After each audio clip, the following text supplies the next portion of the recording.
दस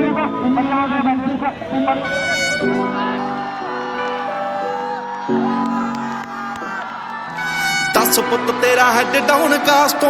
चंगा भला हसदा सी मोहन कास तो आ जेड़े दरवाजे विच बोर्ड चक्की खड़े आ मैं चंगी तरह जानदा आ कौन कास तो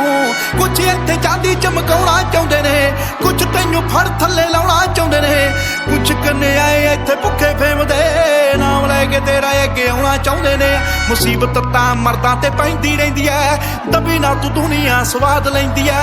नाले जेड़े रस्ते ते तू तुरिया इत्थे बदनामी हाई रेट मिलूगी नित कंट्रोवर्सी करेट मिलूगी धर्मां दे नाम ते डिबेट मिलूगी सच बोलेगा तां मिलू 295 जे करेगा तरक्की पुत हेट मिलूगी नित कंट्रोवर्सी करेट मिलूगी धर्मां दे नाम ते डिबेट मिलूगी सच बोलेगा तां मिलू 200